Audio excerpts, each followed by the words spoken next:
جب آپ بات کر رہے تھے تو میرے ذہن میں آ رہا تھا کہ جو ایج بڑھتی جاتی ہے تو ہمیں نظر کا بھی بڑا مسئلہ بنتا ہے. بالکل. تو یہ موتیا بھی آ جاتا ہے, کوئی اور نظر ویک ہو جاتی ہے. اس کے حوالے سے بھی کوئی حکمت میں اور طب میں ہے کوئی شاندار بہترین چیزیں حکمت میں اس طرح کی.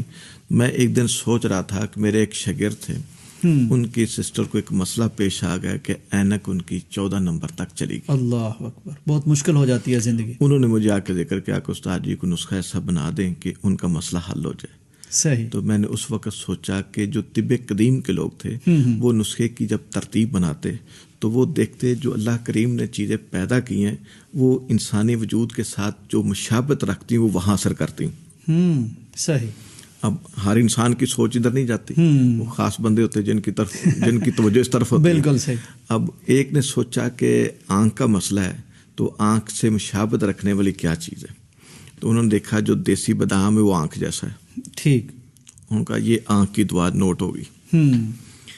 پھر انہوں نے دیکھا چونکہ پیچھے سے سپلائی تو دماغ سے آنی ہے, انہوں نے ایک اخروٹ توڑا تو اس کی شیپ انسانی دماغ جیسی تھی. بالکل. ان کا یہ دماغ کی دعا دوسری یہ شامل کر دی. ٹھیک.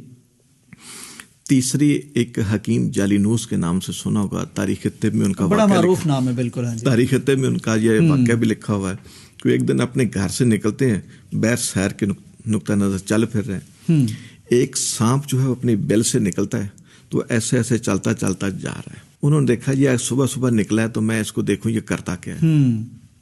اگر ہمارے علاقے کا کوئی بندہ ہوتا تو اینٹ وٹا لے کے پیچھے لگ جاتا, لیکن اس کا تعلق طب سے تھا, حکمت سے تھا. اس طبیب تھا, اس نے کہا کہ صبح صبح نکل کے پہلا کام کیا کرتا کیا ہے. اس نے دیکھا کہ کچھ فاصلے پہ جا کے ایک پودا جو زمین سے تقریباً 2-2.5 فٹ اونچا تھا اس کے ساتھ جا کے اپنی آنکھیں صاف کر رہا ہے. اچھا. انہوں نے اس پودے کو کاٹ کے لا کے اس کو استعمال کرایا اور اپنے تو تصور کیا کہ یہ اللہ تعالیٰ کے کالے سے پڑے ہوئے ہیں, اللہ نے ان کی رہنمائی کی ہوئی حشرات کی, تو ضرور اس میں آنکھوں کی کوئی دوائی ہوگی, آخر اتنے پودے چھوڑ کے یہاں کیوں آیا. بالکل صحیح.